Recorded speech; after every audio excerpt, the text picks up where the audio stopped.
Non, alors attendez, je vais vous donner. Je pense que c'est mieux. Peut-être que vous ayez vous la zapette, et vous la passerez à Charlotte Girard pour la suite. Voilà, ça, Pierre-Olivier, son père, lui, va gérer sa partie. Et puis écoutez, on va pas tarder à commencer. Je crois que j'attendais juste le. C'est ça, vert pour avancer, rouge pour reculer. Voilà. Voilà. Ah oui, c'est le vert au centre. Ça marche?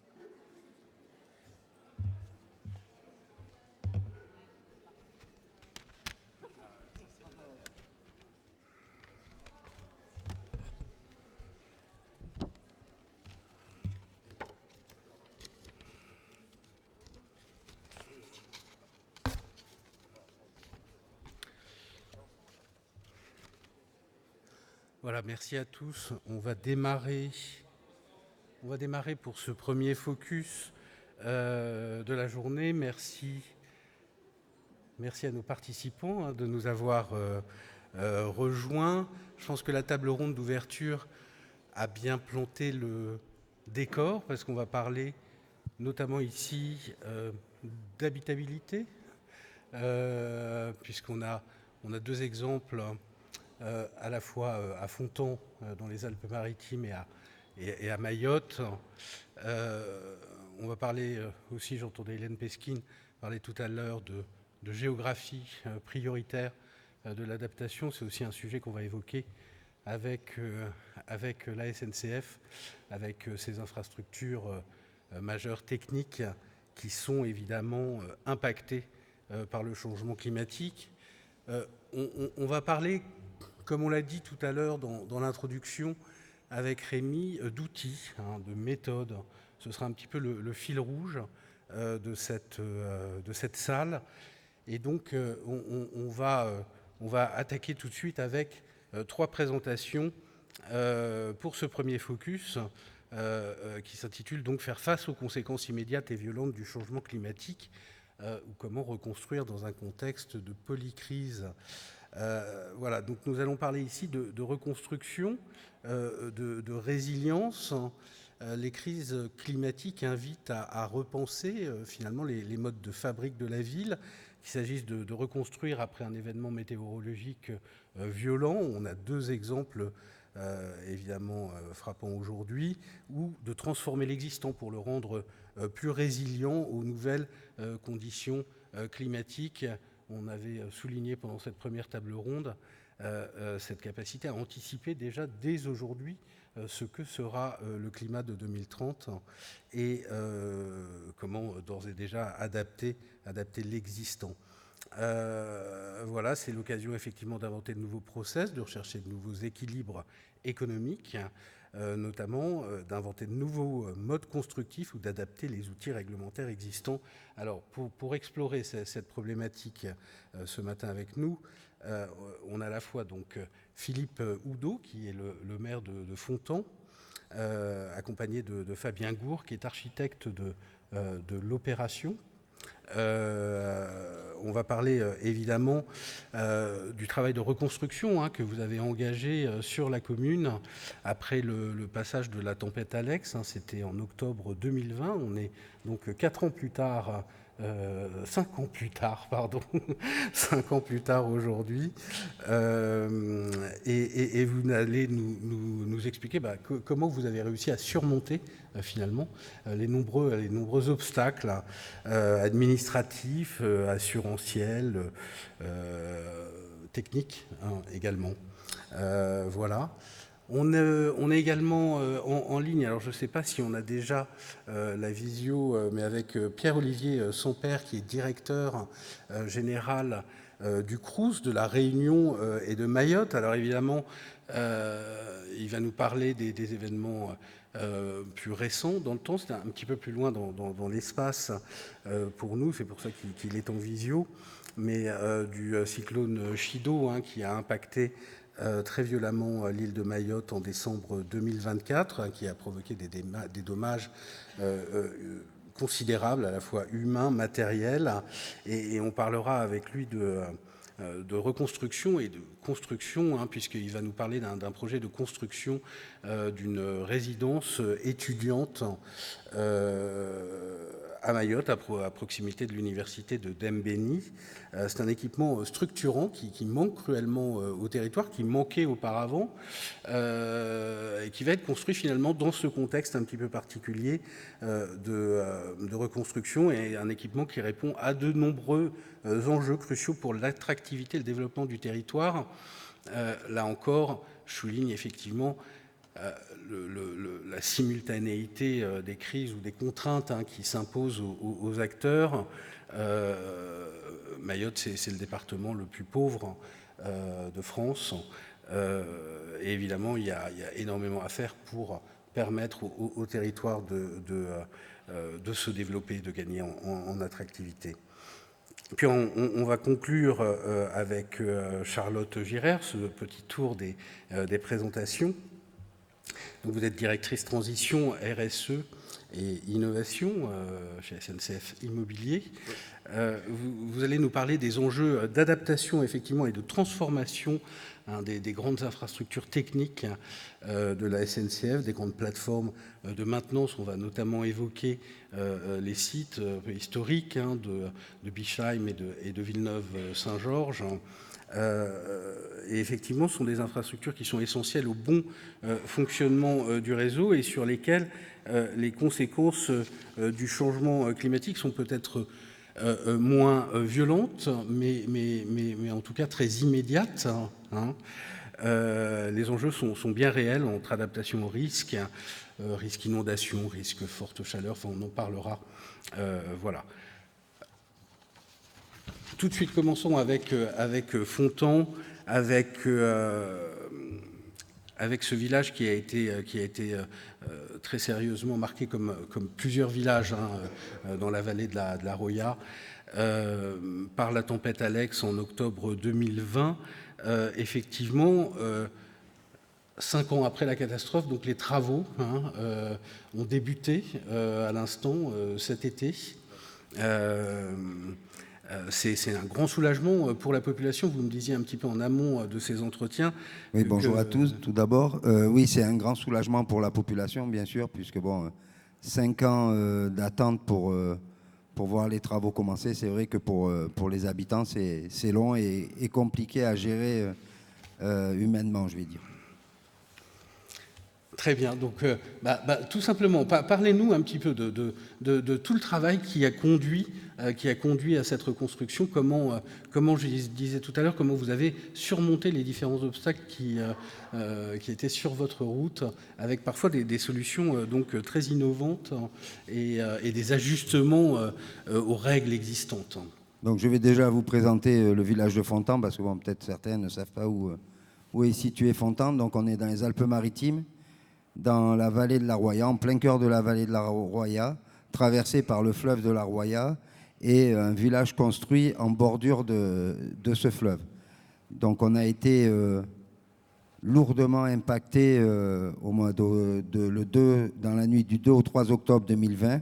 Donc vous pouvez voir des images du village où je crois que les images parlent d'elles-mêmes. Vous voyez la crue sur une des photos, et on voit l'impact qu'a eu cette tempête Alex sur l'ensemble des bâtiments qui forment le cœur du village de Fontan.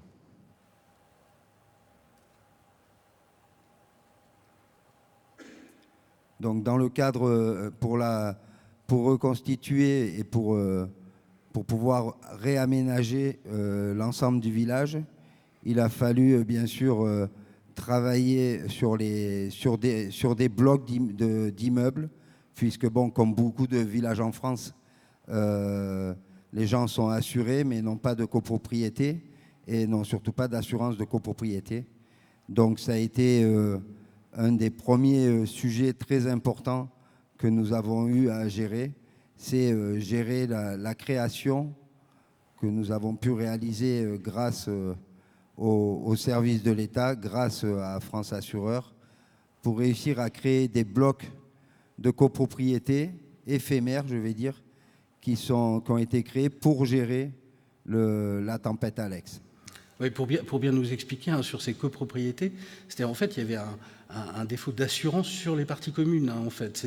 C'est ça qui pousse à créer ces copropriétés éphémères. Oui, c'est ça. En fait, il n'y avait pas d'assurance de copropriété, donc chacun avait son assurance particulière. Mais si vous voulez, si on n'arrivait pas à créer ces blocs, ces copropriétés, il était impossible aux compagnies d'assurance de déterminer le dédommagement qu'ils avaient à chaque assuré.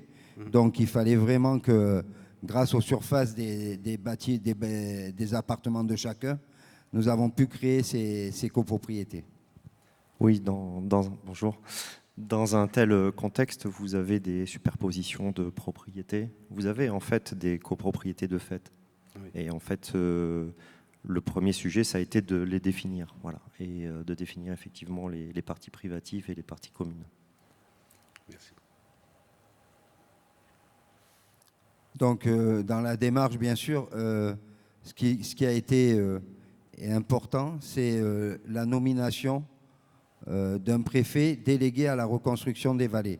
Monsieur Xavier Pelletier, c'était une première en France.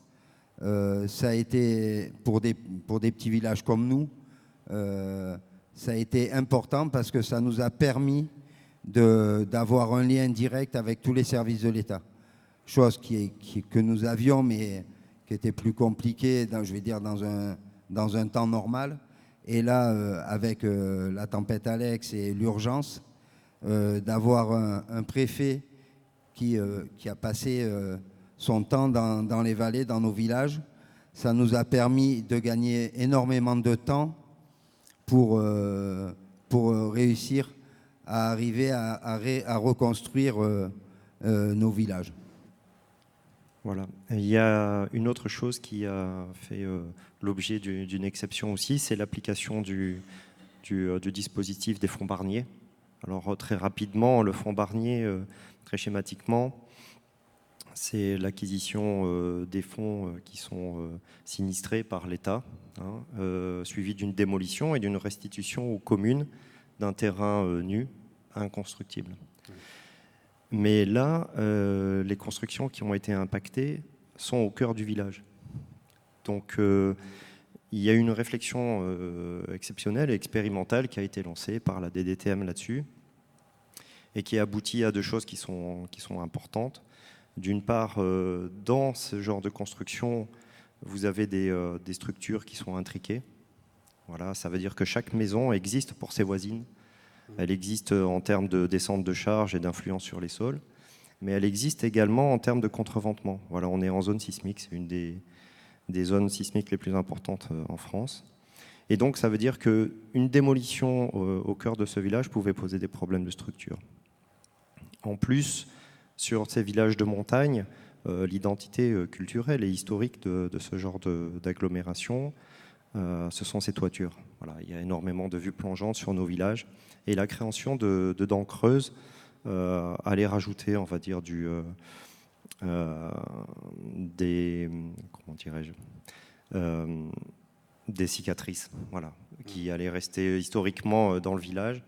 Et donc, c'était important, finalement, de conserver ces bâtis. Ça a été la première conclusion de ces études-là. Et c'était assez exceptionnel. Donc, les maisons sont vidées de leur substance, elles sont inhabitables. Mais en fait, elles existent toujours en volume, elles sont renforcées. Et en fait, elles servent finalement de buton aux autres constructions sans avoir été démolies. D'accord.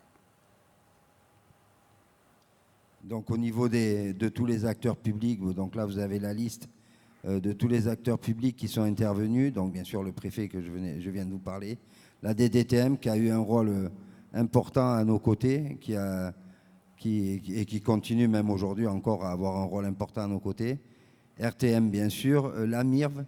Donc, ça aussi, ça a été une première en France, puisque l'État a décidé de créer une mission intergouvernementale justement pour la revitalisation des vallées Donc ça a été une première.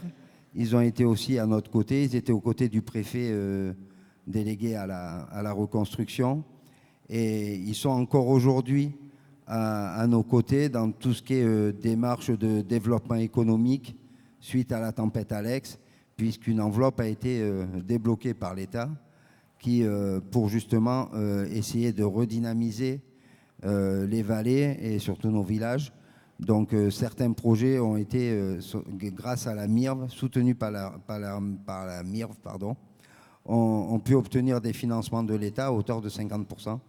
Je crois qu'aujourd'hui, dans la vallée de la Roya, on est à une dizaine de projets qui sont financés par l'État grâce à la MIRV qui nous a soutenus dans ces projets, et le SMIAG, bien sûr, qui est un partenaire important pour tout ce qui est protection des berges et qui intervient régulièrement auprès des communautés d'agglomération, puisque aujourd'hui la compétence est portée par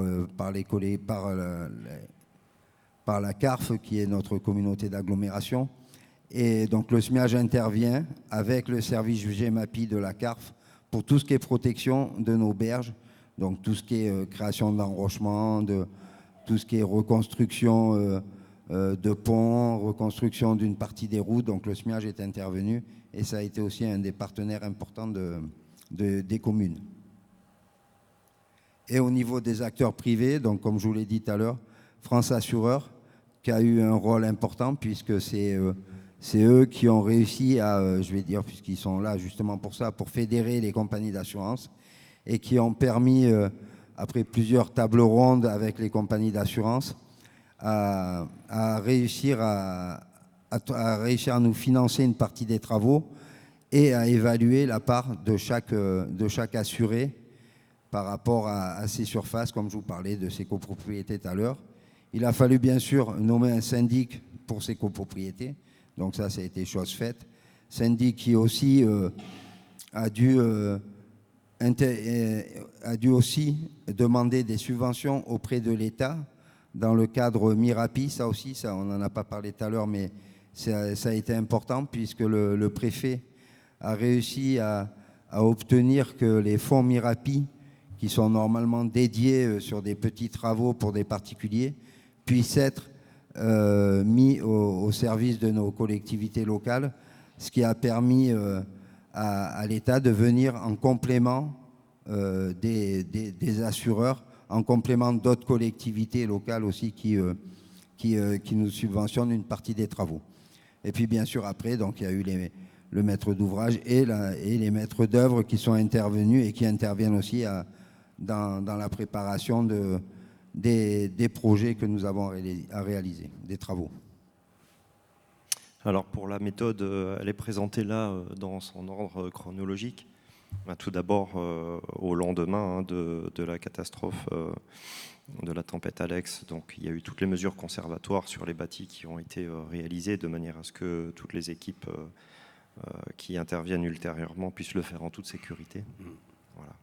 Et le premier gros travail qui a été réalisé essentiellement par les pompiers et la DDTM, c'est le classement de chaque construction avec une pastille de couleur en fonction de la gravité qui était constatée sur soit sa structure, soit sur son système de fondation. À partir de là, il a été réalisé tout le travail dont on a parlé tout à l'heure, c'est-à-dire la reconstitution du cadre juridique du foncier, la création des copropriétés, voilà, quoi appartient à qui et combien, voilà. Ça a été très important pour de toute façon avoir une base pour pouvoir intervenir ultérieurement. Ensuite, il y a eu toutes les études préliminaires de la DDTM et l'application des fonds Barnier avec le rachat de trois maisons de village. En parallèle de ça, le SMIAG a réalisé donc toutes ces études de recalibrage du cours d'eau de deux manières. D'abord pour pouvoir prévoir une future crue centenale, voilà, c'est ça qui a servi de référence au profil, mais également sur le désensablage du lit de rivière qui avait été entièrement ensablé par la tempête. La tempête a fait descendre en fait toutes les matières qui étaient en suspens dans les versants de montagne dans la rivière. Donc ça veut dire que le lit de la rivière a été augmenté à peu près de 2,50 m. Et ça veut dire que si on ne le recrée pas, il suffira d'une tempête moins importante pour recréer exactement les mêmes dégâts. Donc ces études-là ont été réalisées de manière à voir quel allait être l'impact à réaliser sur le fond de la rivière qui est en plein cœur du village. Voilà. Donc à la suite de ça, il a fallu évaluer l'impact sur le bâti des travaux du SMIAGE.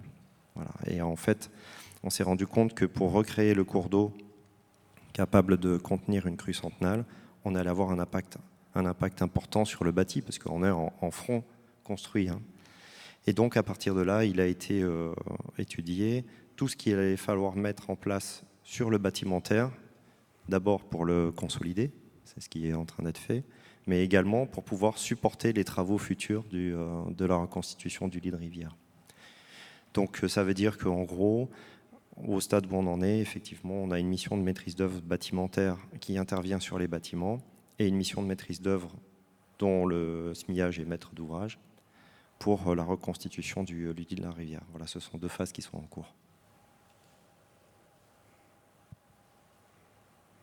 Voilà, donc aussi, ce qui a permis de faire que nous avons pu avancer plus rapidement, c'est l'intervention du préfet. Alors là, c'était plus le préfet à la reconstruction, puisqu'il était parti, donc le préfet des Alpes-Maritimes, qui nous a permis, à nous, la commune, d'avoir une procédure d'état d'urgence impérieuse, ce qui nous a permis de choisir le bureau d'études pour réaliser les projets sans mise en concurrence, et ce qui nous a fait gagner presque 1 an, parce que bon, on arrivait au bout des 4 ans et nous n'avions toujours pas commencé les travaux, nous avions les habitants qui commençaient à devenir impatients, c'était compliqué, toutes les études préalables avaient été réalisées avec les services de l'État.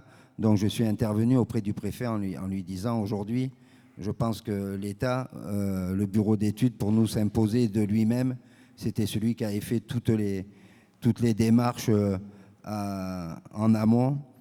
Donc je pense que ça a été, le préfet nous a accordé cette procédure, et c'est vrai que ça nous a fait gagner beaucoup de temps, et ça nous a permis aussi de travailler avec des gens avec lesquels nous avions l'habitude de travailler, puisque ça faisait 4 ans qu'on travaillait avec eux. Donc ça a été important et ça nous a fait gagner beaucoup de temps, quoi. Après, je voulais quand même dire un mot, parce qu'on arrive en fin de mandat municipal, et c'est vrai que pour une petite commune comme nous, pour des élus de petits villages, se retrouver devant une telle catastrophe, je vais dire, on a mis en titre, et je crois que c'est la réalité, c'est vraiment l'histoire d'un mandat municipal, quoi. On a eu la chance d'être aidé, et je pense qu'aujourd'hui, c'est là où on voit quand même l'efficacité de certains services de l'État. Et ça a été très important pour nous, et je voulais le souligner aujourd'hui, d'avoir à nos côtés des services comme la DDTM, des bureaux d'études qui sont intervenus, des ingénieurs qui sont intervenus. Et c'est vrai que je pense que sans tous ces services, aujourd'hui, je dirais que le village de Fontan n'existerait quasiment plus, quoi. Puisque là, il faut quand même savoir que la première réflexion qui avait été faite, c'était de raser quasiment un gros tiers du village de Fontan, quoi.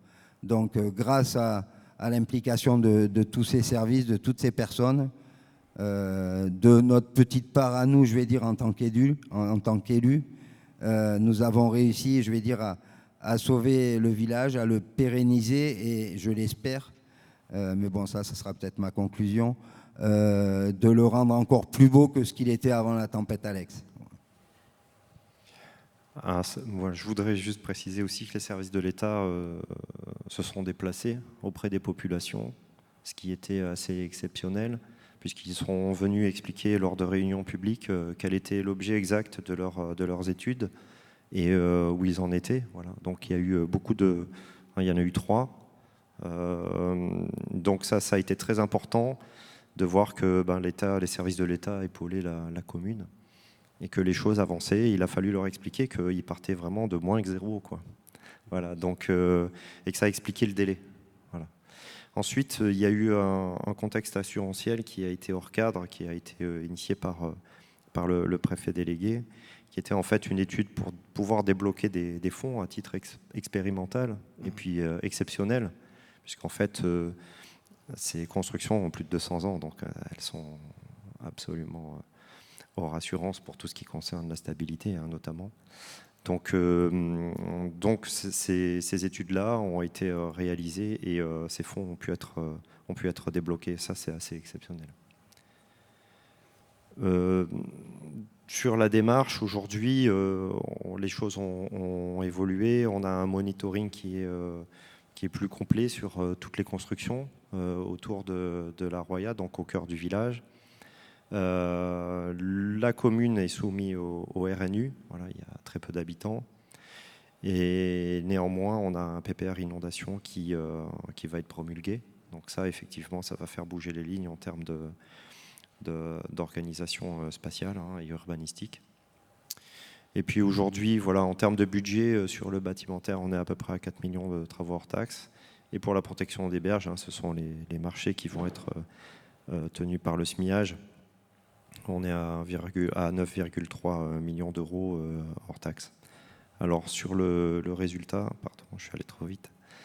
Voilà, vous avez quelques images des choses qui sont en cours. Donc sur votre gauche, vous avez l'image du plan d'aménagement, hein, déposé par le SMIAG, où on voit effectivement la récréation de la berge et la protection du soubassement du village, avec des photos du chantier en cours. Voilà, elles datent d'il y a 15 jours.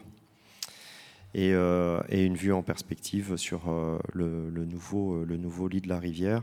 Aujourd'hui, le SMIAG a réalisé à peu près la moitié de ses travaux. C'est-à-dire qu'ils ont fini la rive gauche, ils vont attaquer à l'automne prochain la rive droite, puisqu'on aura réalisé, nous, tous les confortements sur les constructions qui seront nécessaires. D'accord, merci beaucoup pour cette présentation. Alors j'en profite là maintenant pour dire, l'occasion c'est aussi d'échanger avec la salle, donc si vous avez des questions, n'hésitez pas, manifestez-vous. Est-ce qu'il y a des questions sur la présentation qui vient d'avoir lieu ?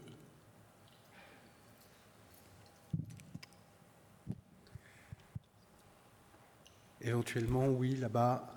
Oui, voilà, une première question, merci. N'hésitez pas à vous présenter. Bonjour, je suis Lila Apollonia-Fournier, je suis journaliste à Bâti Actu. Merci pour cette présentation qui est très intéressante. Déjà, il y a combien d'habitants dans le village ? Est-ce qu'il y a des habitants qui sont partis, qui ne souhaitent plus vivre dans la vallée par crainte de futures catastrophes climatiques ? Et aussi, par rapport au budget bâtimentaire, qu'est-ce que ça comprend exactement ? Parce que je ne me rends pas bien compte, est-ce qu'il y a vraiment des maisons à reconstruire ou pas, etc. Donc si vous pouviez expliquer cela, merci. Alors à Fontan, nous avons 320 habitants. Suite à la tempête Alex, nous avons dû prendre des arrêtés de police. Donc il y a à peu près 40 appartements aujourd'hui qui ne peuvent pas être habités tant que les travaux ne seront pas réalisés. Une partie des habitants qui habitaient à l'année, on les a relogés dans le village. Donc souvent, quand on le pouvait, on a mis à disposition des appartements qui appartenaient à la commune. Après, des fois, les compagnies d'assurance, pendant 2 ans, s'étaient engagées à leur payer le loyer s'ils déménageaient. Donc certains ont loué d'autres appartements dans le village. Il y avait quand même une grande partie de ces appartements qui étaient des résidences secondaires. Donc ça a posé moins de problèmes puisque les gens, malheureusement, je vais dire, ne pouvaient plus monter à la belle saison. Et pour ce qui est du montant des travaux bâtimentaires. Donc ça représente les 4 millions, ça représente le bureau d'études et ça représente tous les travaux qui vont être réalisés sur les fondations de ces bâtiments. Mais bon, je vais peut-être laisser Fabien vous expliquer un peu plus le montant des travaux, puisque c'est lui qui a quand même fait l'étude. Voilà. Je ne suis pas seul. Oui, on est sur un front bâti qui est sur une berge. Donc, il y a deux choses qui se sont produites. D'abord, toutes les constructions qui étaient implantées en barrage ont disparu. Voilà, tout simplement, elles ont été emportées. Et les constructions qui sont toujours en place ont présenté des phénomènes essentiellement d'affouillement, hein, puisqu'en fait, le lit de la rivière, l'écoulement, hein, c'était un écoulement qui était presque plastique, puisque avec toutes les matières qui étaient dans l'eau de la rivière, finalement, ça ressemblait plus à une coulée de boue qu'à un écoulement de fleuve en crue, en réalité. Et donc, les principaux dégâts ont été des dégâts qui ont été créés par la disparition des descentes de charge et de l'assise des constructions sur la terre. Donc, les travaux de reconstruction qui ont été pris en compte sont essentiellement des travaux de structure, donc de reconstitution en fait, des systèmes de fondation. On est en plus dans un terrain très alluvionnaire, on est dans le lit direct, on n'est même pas dans le lit majeur, hein, on est vraiment dans le lit direct de la rivière. Et ça, c'est un premier point. Donc, on est sur des moellons, hein, des murs de 60 cm d'épaisseur qui ont la plupart plus de 150 ans, donc avec des enduits dégradés, etc. Donc, le premier travail, ça a été ça. Et le second travail, c'est de réaliser contre les façades des ouvrages qui vont permettre de résister aux travaux qui vont être entrepris par le SMIAG. C'est-à-dire qu'il va se passer deux choses. Le fond de la rivière va être incisé, ça veut dire qu'on va creuser plus bas que ce qu'il était avant, de manière à permettre de récupérer une crue centenale plus facilement, sans dégâts, et de rehausser. Ça veut dire que le bas des constructions, non seulement vont avoir des terrains qui vont être abaissés en termes de portance, mais en plus, on va en fait, comment dirais-je, rehausser 2 mètres de pied de façade et l'emmurer, puisqu'on va rehausser le niveau des berges et donc construire, remblayer contre les constructions existantes. Donc, premier point, les fondations, et deuxième point, la prise en compte des nouvelles altitudes de berges. Merci. Alors, juste un peu, si je peux rajouter juste un petit point sur les financements, puisque la journaliste nous a posé la question sur les financements. Donc, ces financements qui sont à hauteur de 4 millions à peu près, ils sont portés par le syndic, comme on vous l'a indiqué tout à l'heure, mais aussi par la commune, parce que nous avions des bâtiments communaux, et surtout, nous avions c'est les fonds Barnier, et comme l'a dit tout à l'heure Fabien, comme c'était une opération exceptionnelle, il a fallu que ce soit la commune qui se porte porteur des fonds Barnier. Donc ça, je ne sais pas si pour une petite commune comme Fontan, aujourd'hui, nous sommes à peu près en convention avec le syndic, je vais dire pour simplifier, à 50-50. Et ce qui veut dire que nous, petite commune, nous faisons l'avance de presque 2 millions d'euros de travaux. Donc ça, c'est quelque chose qui est compliqué à gérer. Il faut que financièrement, on ait les moyens de pouvoir financer ces travaux. Et comme vous le savez, nous touchons les subventions qu'une fois que nous avons payé la facture. Donc, c'est compliqué pour nous, petit village. Heureusement que nous avions une trésorerie qui était saine et que nous pouvons aujourd'hui faire face aux factures qui nous sont présentées tous les mois. Donc, tous les mois, nous payons une facture et tous les mois, nous demandons la subvention qui va avec. Donc, jusqu'aux 80%, puisque les derniers 20% et la TVA, on sera obligé de faire à l'avance et nous serons remboursés une fois que nous avons tout payé. Donc, ce qui représente quand même à peu près 600 000 euros d'avance pour une petite commune comme Fontan. Donc, je tenais quand même à le souligner parce que c'est c'est une partie de la complexité de ce projet, quoi. Oui, merci Monsieur le maire. C'est effectivement un projet, hein, on l'a compris, hein, qui sert à la fois de révélateur, hein, finalement, de beaucoup de contraintes, etc., et puis qui a permis d'expérimenter aussi et de faire bouger les lignes, hein, comme vous l'avez répété plusieurs fois, sur un certain nombre de sujets. On reviendra éventuellement sur votre projet à la toute fin de la présentation. Je vais passer la parole maintenant à Pierre-Olivier Sampère, qui est avec nous depuis, Il y avait une autre... depuis la réunion. Pardon. Il y avait une autre question, mais on reviendra plus tard. Hein. À la toute fin, je voudrais qu'on enchaîne un petit peu sur les présentations, parce qu'on a pris un petit peu de retard au départ, hein, et je voudrais quand même que chacun ait son temps de parole. Voilà, Monsieur Pierre-Olivier Sampère qui est avec nous et qui nous entend. Merci, effectivement. Donc, vous êtes le directeur général du Crous, de la Réunion et de Mayotte. Hein, je dis bien les deux, hein, puisque finalement c'est assez nouveau, hein, le fait que vous soyez sur le territoire de Mayotte. C'est assez récent, puisque c'est simplement depuis la fin 2022 que vous avez été mandaté en extension régionale, hein, sur le territoire mahorais. Depuis, vous aviez commencé à mettre des choses en place, et puis évidemment, il y a des événements un peu imprévisibles qui se produisent, et notamment le passage dramatique du cyclone Chido à la fin 2024.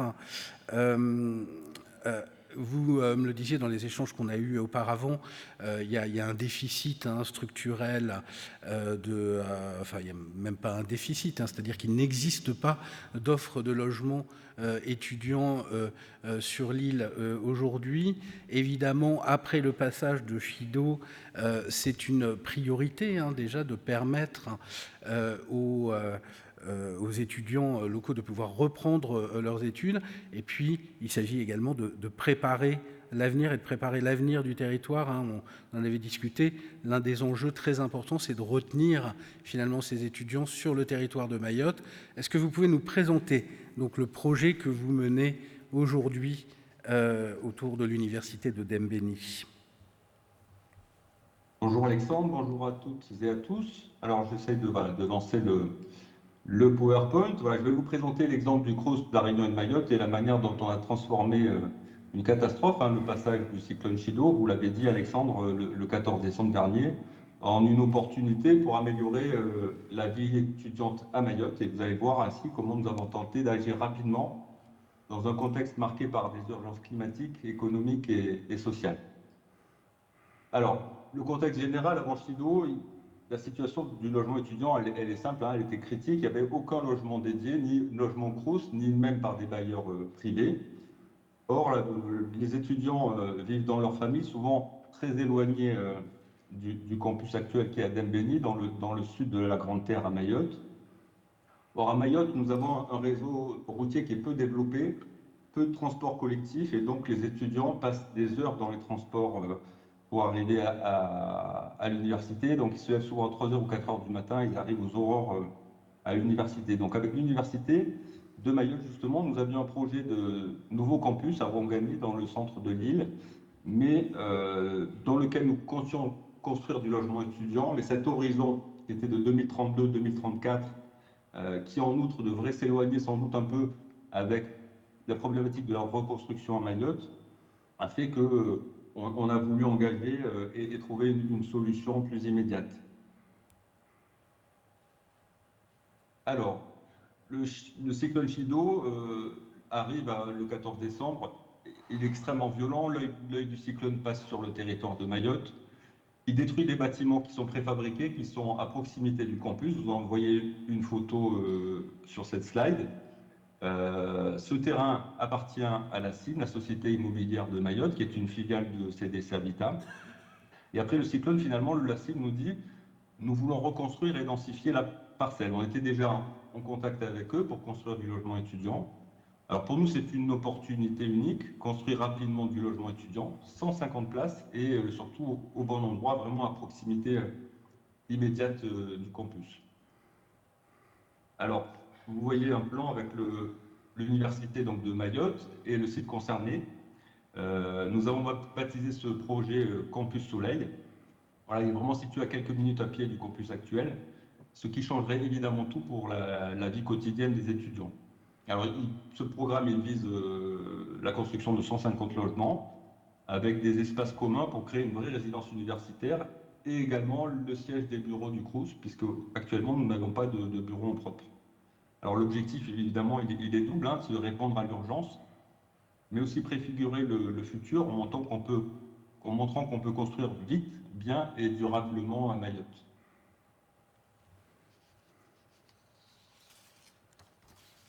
Alors, les enjeux du projet, ils sont multiples. Alors d'abord, je l'ai dit, hein, combler un déficit historique de logement étudiant dans un contexte social qui est extrêmement tendu.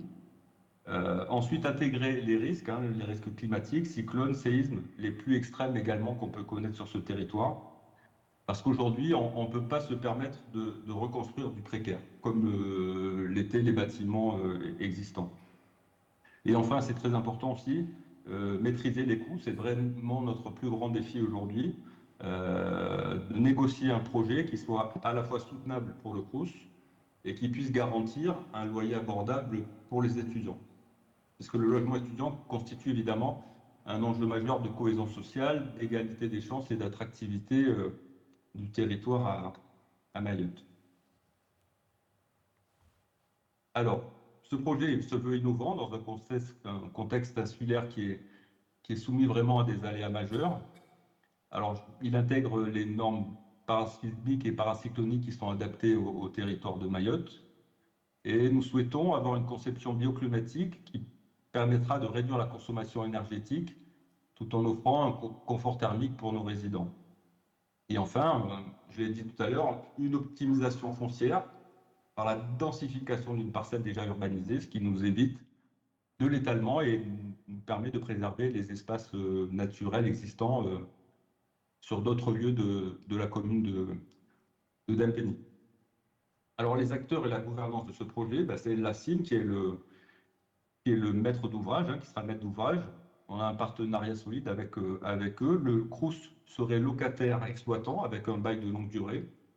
Et nous avons l'État, le CNUS, qui est le Centre national des œuvres universitaires et scolaires, l'Université de Mayotte, et les collectivités locales en appui. Bon. Mais pour être clair, nous sommes encore en phase de négociation, la difficulté étant d'obtenir un montage financier équilibré qui permette au Crous de supporter le coût du bail et aux étudiants d'avoir un loyer raisonnable.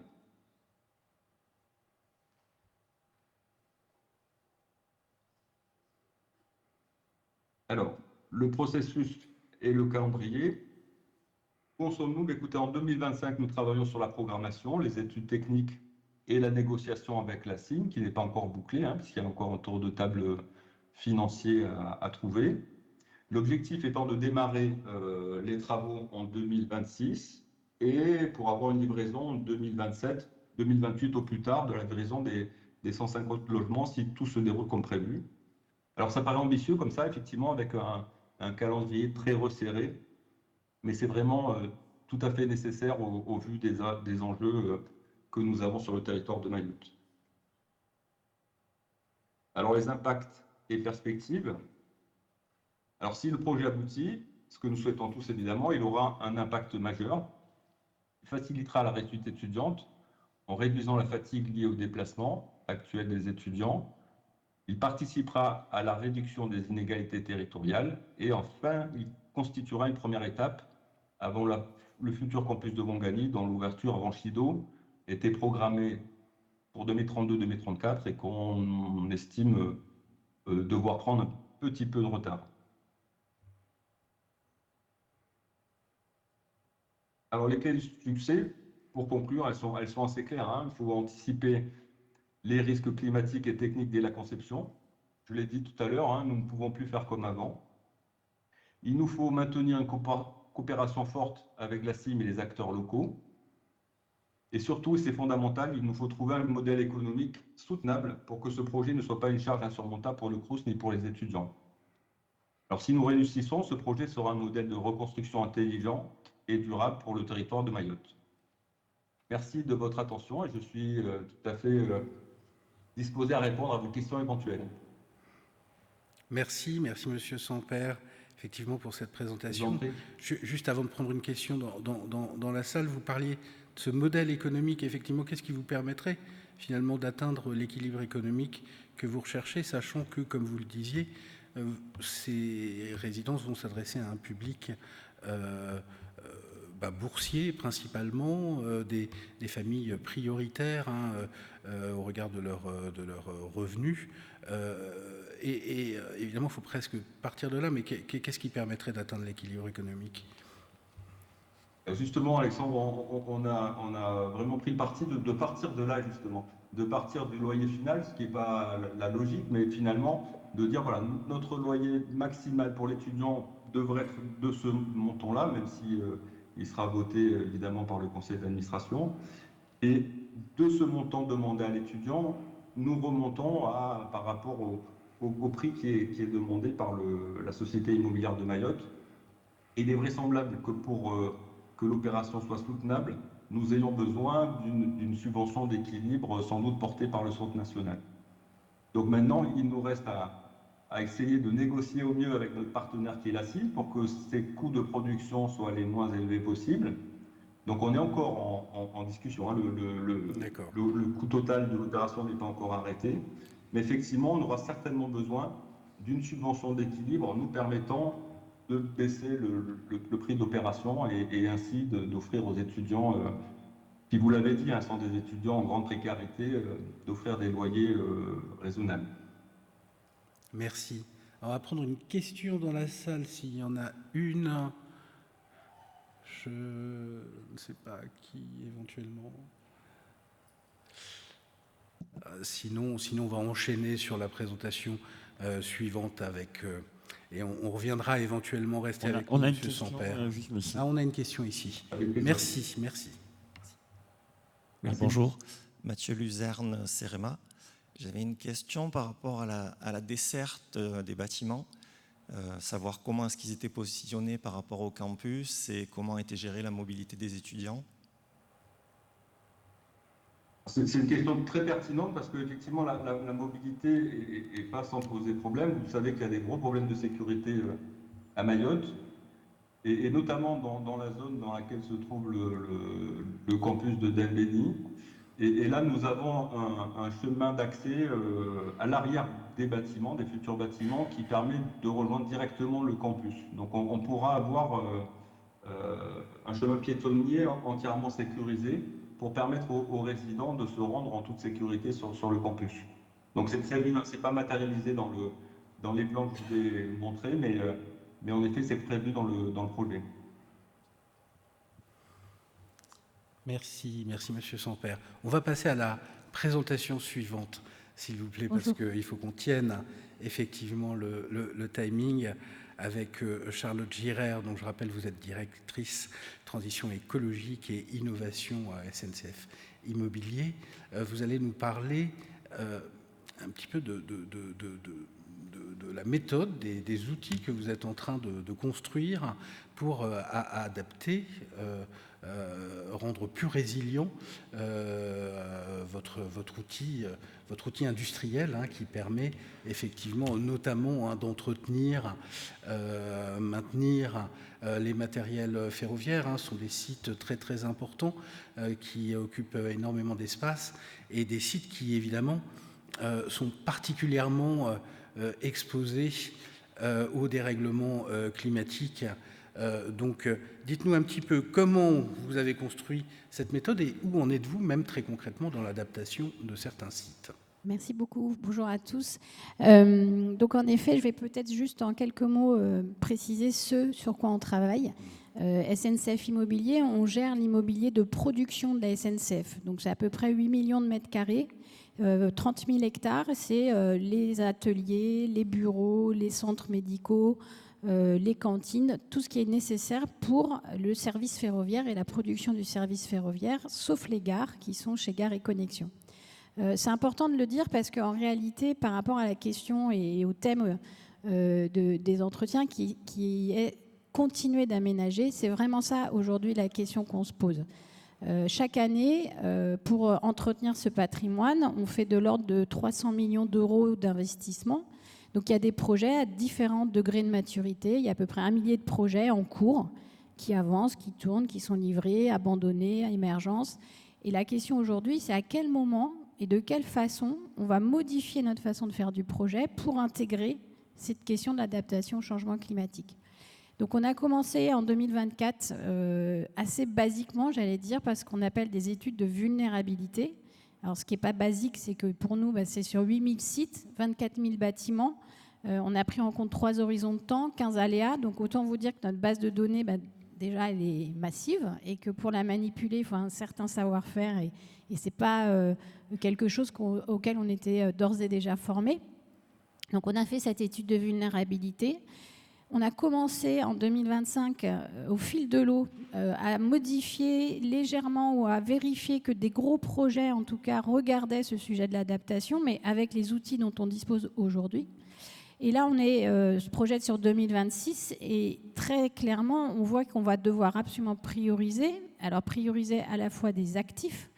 Quels sont les actifs stratégiques d'une entreprise aujourd'hui dans une situation d'évolution très rapide de l'offre ferroviaire? C'est une question fondamentale, c'est une question, j'allais dire, de société globalement et une question de territoire aussi. Et puis par ailleurs, dans ces actifs stratégiques, au sein d'un atelier, vous allez avoir des composants plus stratégiques que d'autres. Et plus stratégiques que d'autres à certains aléas. Un tour en fosse, il va être plus sensible à des sujets d'inondation qu'à des sujets de chaleur, par exemple. Or, on va avoir les deux à gérer. Donc face à cette complexité, je souhaitais partager en fait ces questionnements et peut-être s'appuyer. Alors, les philosophes nous aident pas mal en ce moment à penser ce qui se passe. C'est que Edgar Morin dit très simplement, le futur naît du présent. Il faut absolument que dès aujourd'hui, très rapidement, on fasse des choix pour pouvoir gérer le futur. Et c'est là toute la complexité. Alors, on dit aussi la tragédie des horizons. Mais c'est vraiment, je pense, aujourd'hui, pour les grands aménageurs, les grands propriétaires fonciers, les grands industriels, qui chaque année doivent faire des choix décisifs avec, en effet, des financements importants. Vers quoi on va et comment on arrive de façon collective à le décider. Et c'est là où ça devient complexe. Donc, si vous permettez, voilà, je présente juste très vite en une dizaine de diapos. Le patrimoine SNCF, il est très sensible forcément au changement climatique par définition, puisque c'est un point stratégique de la continuité d'activité. On a déjà aujourd'hui des endroits où il va faire trop chaud, où nos équipes vont devoir porter ce qu'on appelle des vestes réfrigérées, par exemple. Et pourtant, c'est des sites où on est déjà en 3-8, donc on a déjà adapté beaucoup de choses. On a des sites où il va y avoir des précipitations très brutales, imprévues, qui vont faire que des équipements ne seront plus disponibles. Et évidemment, il y a un sujet de modèle économique. Soit on arrive à gérer ça au fil du temps, mais on se rend compte, par exemple, on travaille beaucoup la question de l'eau et des fuites d'eau dans nos sites. C'est des montants qui finissent par être colossaux, mis bout à bout sur une dizaine d'années. Donc voilà, la difficulté, c'est à quel moment ce changement climatique va nous obliger à ne plus pouvoir fonctionner ou plus fonctionner dans un mode nominal gérable.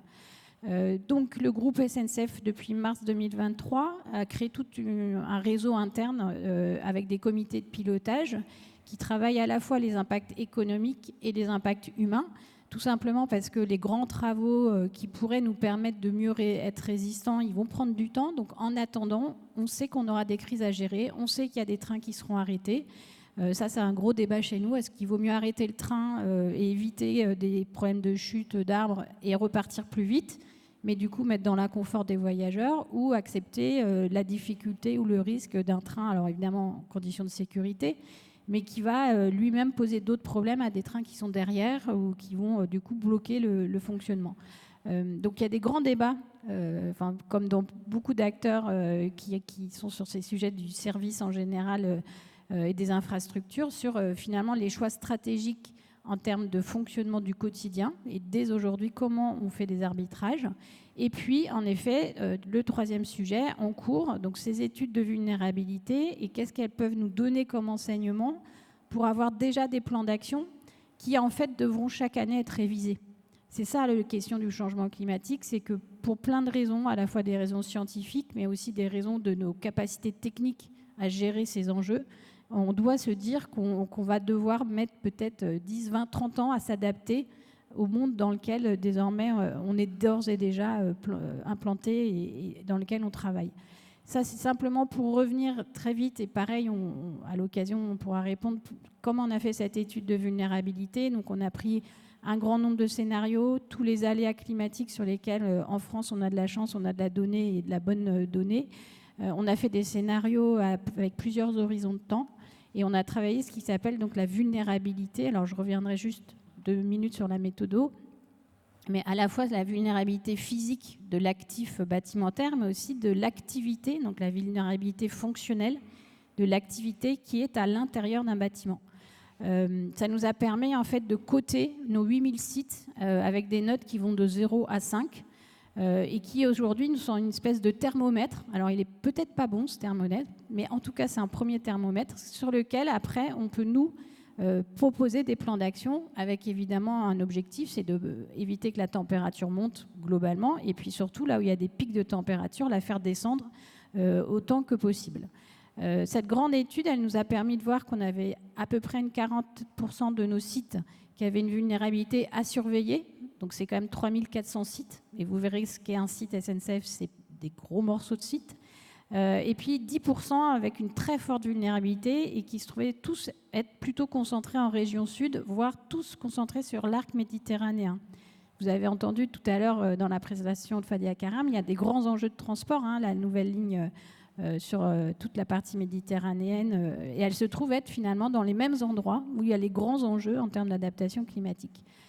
Donc ça doit vraiment nous éveiller, nous aider aussi à réfléchir à la façon de pouvoir à la fois répondre à des nouveaux besoins dans des situations de vulnérabilité nouvelles.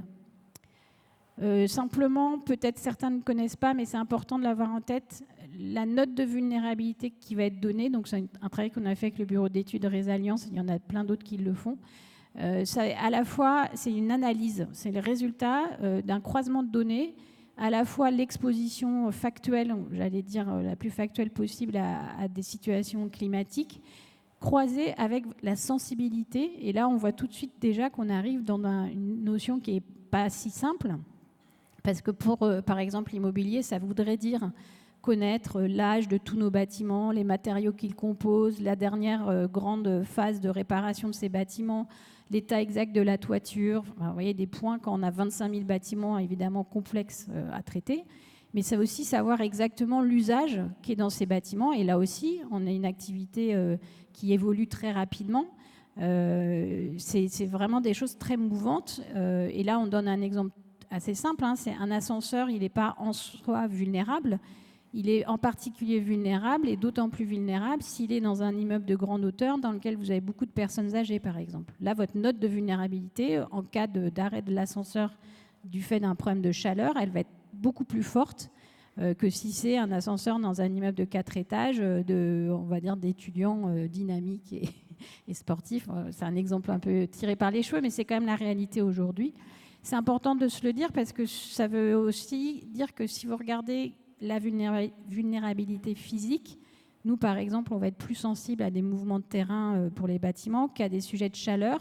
Or, l'être humain va être très vite sensible à des sujets de chaleur. Donc en réalité, nos plans d'action, ils doivent absolument intégrer la vulnérabilité fonctionnelle pour pouvoir répondre en effet aux difficultés de fonctionnement.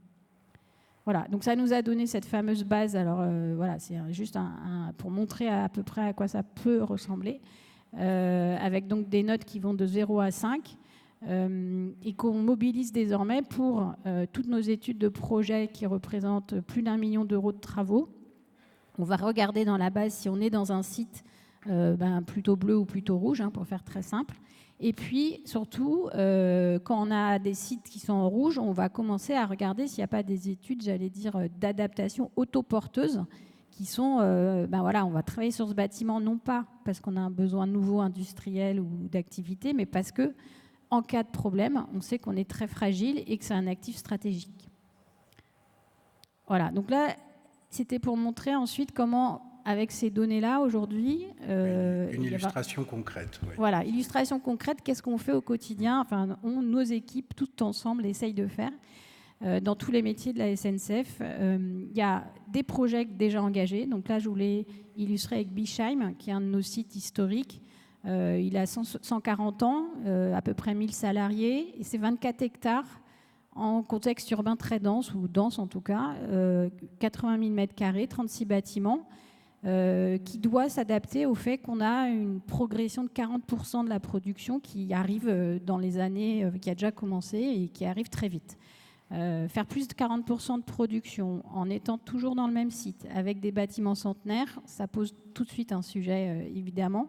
On avait par exemple ce qu'on appelle des voitures qui faisaient quasiment 14 km à l'intérieur du site pour être réparées. On est passé à 4 km. Donc ça a l'air anecdotique, mais en réalité, quand vous réparez des milliers de caisses de train, c'est absolument essentiel. Et il a fallu faire tout ça en essayant le moins possible d'imperméabiliser. Et donc, un des succès de ce projet, c'est que justement, après travaux, donc déconstruction, reconstruction, on n'a quasiment pas plus imperméabilisé le site. C'est un projet de 50 millions de CAPEX, 7 ans de projet, plus de 40% de l'activité industrielle, de la productivité, pardon, de la capacité industrielle qui a été augmentée. Et la fierté sur ce projet, alors vous allez dire, c'est pas grand-chose, mais pour un site industriel qui en plus est un ICPE, c'est qu'on a pu porter un projet avec de l'infiltration à la parcelle, donc très soutenu par l'Agence de l'eau, qui nous a permis donc d'avoir quasiment sur 15% des surfaces de l'infiltration, plus de la biodiversité avec de la renaturation, en particulier pour des oiseaux migrateurs qui, du coup, peuvent faire des stops au technicentre de Bischheim. Donc voilà, c'est une adresse entre oiseaux migrateurs. Mais en tout cas, c'est intéressant parce qu'on voit que la croissance de l'activité industrielle n'est pas opposée à la question de mieux s'intégrer dans son territoire. Et en particulier sur ce site, on a des gros problèmes avec des pluies très soudaines et où il y a des sujets d'inondation assez forts. Donc voilà, c'est un exemple de qu'est-ce qu'on peut faire au fil de l'eau, c'est le cas de le dire, dans des projets déjà engagés. Et donc, en effet, aujourd'hui, on voit fleurir le mot solution à l'adaptation. Donc il y a plein de solutions sur plein de sujets. Voilà, c'est un exemple rapide. Des peintures, des bâtards d'eau, de rehausser des installations, des super ventilateurs, enfin voilà. Je pense que le mot solution nous induit en erreur. C'est peut-être des adaptations, mais il n'y aura pas de solution au changement climatique au sens où on l'entend encore, je pense, communément. Et donc la question, c'est en effet à quel scénario on souhaiterait s'adapter. Et c'est un peu aujourd'hui le cœur de nos réflexions, c'est comment on peut choisir. Alors, comment on peut choisir quand en particulier on gère un parc de cette taille-là, avec du coup tous les climats possibles, toutes les évolutions possibles. C'est-à-dire qu'en même temps, on a les inondations dans le nord, la sécheresse ou les feux dans le sud, et tout ça doit être géré avec une même façon de faire. Par ailleurs, avec des acteurs multiples qui vont peut-être pas tolérer de la même façon des changements climatiques. Peut-être vous avez suivi le décret désormais sur la chaleur pour les salariés employeurs. Ce n'est pas les mêmes normes que vous soyez dans le sud de la France ou dans le nord. Or, c'est bien des mêmes bâtiments. On a construit à peu près jusqu'à maintenant de la même façon. Donc, il va y avoir des adaptations qui seront certainement très locales, mais qui restent des sujets de gestion nationale. Et donc, on s'est dit, pour éviter de trop reconstruire, et déjà, ça, c'est une première idée, c'est oui, on va devoir reconstruire, oui, on va avoir des risques et des dégâts qu'on ne va pas pouvoir éviter. On arrivera peut-être à fermer certains sites pour diminuer les dégradations, mais il faut imaginer qu'on aura à reconstruire.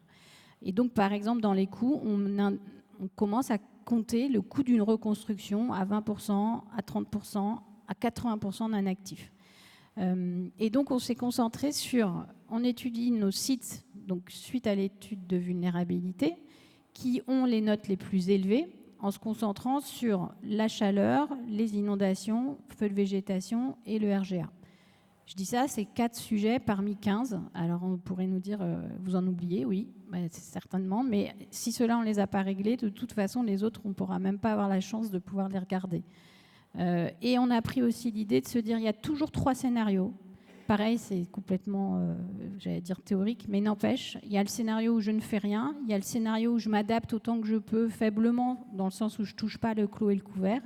Et puis, il y a le scénario pour lequel c'est des gros investissements. Quand j'ai 33 000 m² de toiture à refaire, je suis dans du clos et du couvert, et est-ce que je dois être très bon sur la chaleur ou très bon face aux inondations ou très bon face au vent?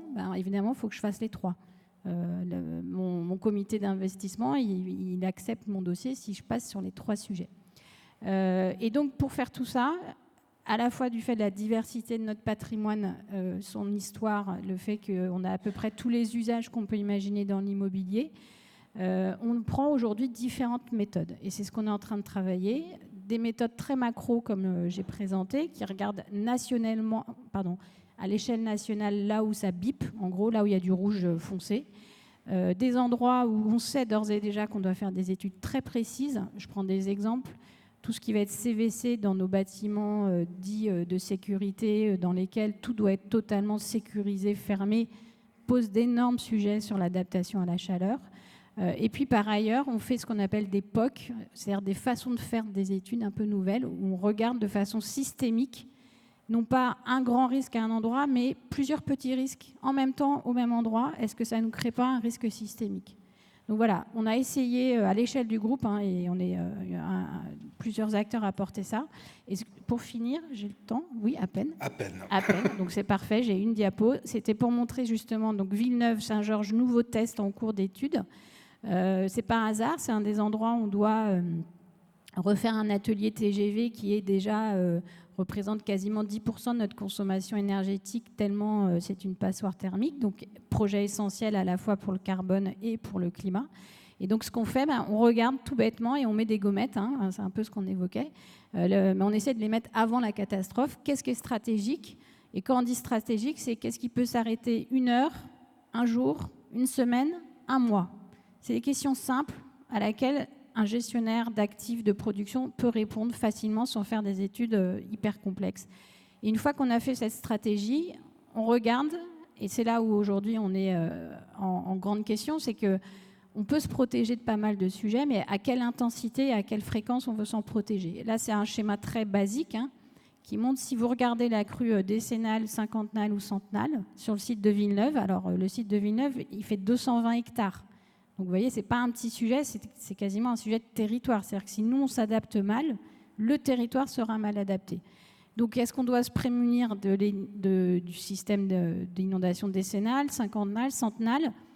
Peut-être que centennale, c'est surtout on ferme le site et on se dit que les gens ne prendront pas le train dans ces moments-là.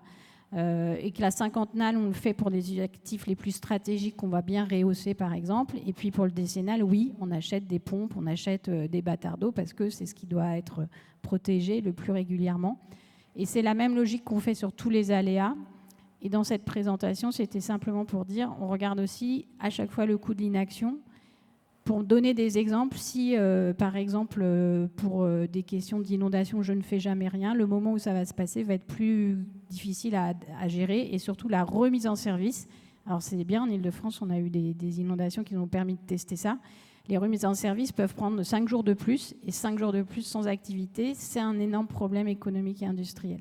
Et humain pour les gens qui ont à se déplacer. Voilà. Je n'ai pas tout dit, mais je suis désolée. Merci Charlotte Girard. C'est difficile effectivement parce qu'on a besoin, on a envie d'approfondir tous ces sujets.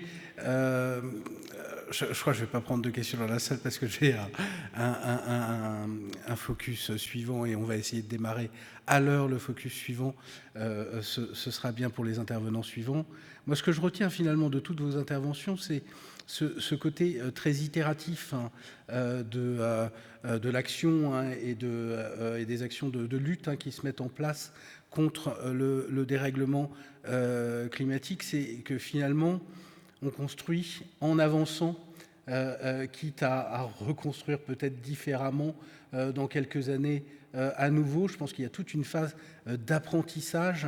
On le disait dans la première table ronde, autant il y a un certain nombre d'enjeux qui sont aujourd'hui maîtrisés techniquement et même de façon organisationnelle, mais il y a un certain nombre d'enjeux nouveaux, notamment les enjeux d'adaptation au changement climatique qui nécessitent encore une longue phase d'apprentissage et d'invention de nouvelles méthodes. Donc merci Je voulais Oui. juste en profiter pour ajouter en 30 secondes peut-être un point qu'on n'a pas forcément évoqué, mais qui est à mon avis transverse à la journée, c'est-à-dire que notre opposition classique culture-nature, en fait, elle doit être complètement révisée, c'est-à-dire qu'on constate, nous, par exemple, avec nos systèmes industriels, qu'on est un des éléments de l'écosystème global et qu'en fait, la façon dont on va gérer la question de l'eau et de la chaleur sur ces sites a des effets rétroactifs sur l'ensemble du système. Et je pense que c'est la chance, en tout cas, il faut être optimiste, de se dire que finalement, collectivement, on arrive aussi à améliorer très vite des situations.